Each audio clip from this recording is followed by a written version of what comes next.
I'm Adam Booth and you're watching Sporting Icons. Right, it's fight week for Bellew vs Haye part 2.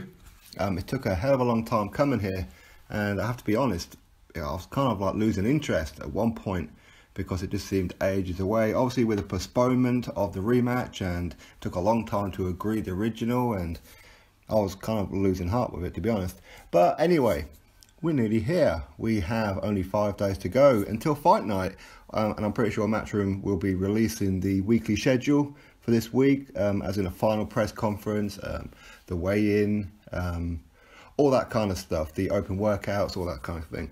So keep your eye out for that one. Now this is a fight that, now it's here, it's a little bit more interesting.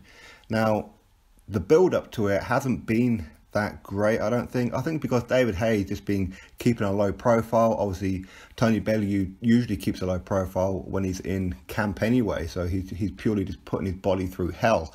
And some of the training footage that we've seen of David Haye as well, he's definitely putting himself through hell. And it does appear that his Achilles is all okay now, and of course his bicep. But who knows? You never really know. We do know, even if David Haye did get injured, he has to turn up for this fight. There's something in the contract where if he didn't, he's going to have to be paying out a lot of money. So I think he'd be crawling to the ring on his hands and knees if he had to. But anyway, from outside looking in, it looks like David Haye seems to be perfectly okay. The interviews that we've heard, David Haye still being his pleasant self, very out of character for him, of course. Personally, I liked him more when he's more brash and outgoing, and not necessarily the hateful stuff, saying how he may kill Tony Bellew, all that kind of thing. That's not what I'm talking about. But I used to like David Haye when he used to get up in Klitschko's face and wear the t-shirts with the severed heads, and that's the kind of David Haye I liked. Tony Bellew, he's a little bit more chilled this time as well, but he does seem that he wants respect from David Haye. And even if David Haye says, okay, you've got my respect, you did good, he still doesn't believe him. So for me, this fight is purely about respect. Now, how's this fight going to go? It's impossible to tell, really. Of course, you're going to have to side with David Haye. I think you'd be mad not to. But at the same time, who backed Tony Bellew the first time, right? For me, I said I'd like him to win, but I wasn't that confident. To be honest, I really wasn't. But these things happen with the Achilles tear and all that kind of jazz. So the build-up, as I said, it isn't that hyped, really.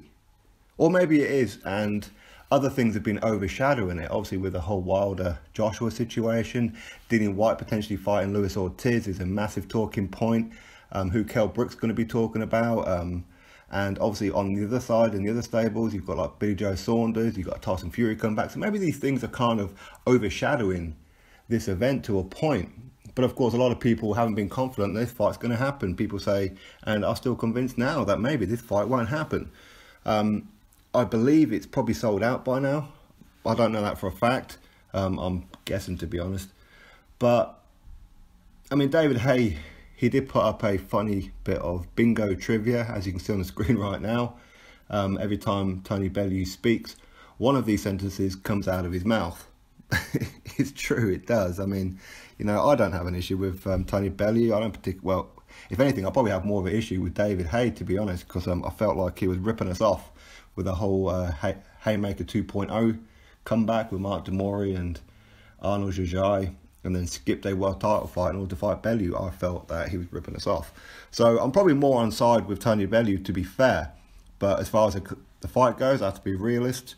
I think David Haye beats him, to be honest. I do. I think he'll stop him as well. But who knows? Who really knows? Now, they do have a press conference coming up. I don't know if it's today or tomorrow, I'm not sure, in Liverpool. And if you remember the last time that they were in Liverpool, David Haye went mad at the crowd. And obviously O'Hara Davis was there as well, so I suppose that didn't help. But this time round, there seems to be some kind of gagging order on David Haye. And I don't think he's going to flip out. He's playing the whole cool game. But really, we know David Haye. He's raging inside. He's absolutely raging. You know he is. And he can't wait to get his hands on Tony Bellew and put an end to him. That's what he really wants to do. The whole thing about him putting him in hospital the first time round, that is still there. I do believe that's still there. I really do. But hopefully that doesn't happen anyway. I'm hoping for a good fight. I'm hoping for at least a few rounds. And for me, just like last time, if Tony Bellew can get out of 3 or 4 rounds, I'll be pretty impressed. So we'll have to wait and see. Of course, with David Haye, he's got a new trainer now, Ismail Salas. He's going to be adopting new tricks, but is it a case of old dog can't learn new tricks? Who knows? Who knows? But of course, he is talking about how he's in the best shape of his life. He's fast, he's powerful, and I mean, to be fair, he does look a lot trimmer, but I'm not convinced by him just yet. I have to really wait and see. But even then, if he beats Tony Bellew, does that give him a right to call out Joshua after or anything like that? No, I don't believe so at all. And I do agree with Tony Bellew that David Haye, and I said this a long time ago, that David Haye should have been calling out Deontay Wilder. That's what he should have been doing. And then grabbing that belt and then going to face Joshua for unification. That's what he should have done. But he didn't. It seems that he does have either a friendship with Wilder or he just doesn't want to know. He just wants the money with Joshua. I'm not too sure what it is, to be honest. Because a fit, primed David Haye beats Deontay Wilder. I'm not too sure about his Haymaker 2.0 version. I don't believe that happens. I think if David Haye gets in there with Wilder now, I think Wilder knocks him unconscious. But I still like to see it though.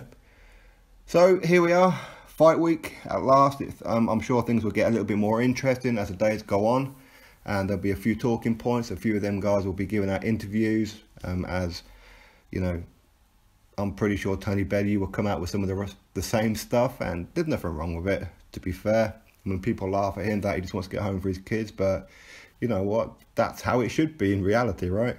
But anyway, fight week. Click that thumbs up, subscribe. Catch you next video.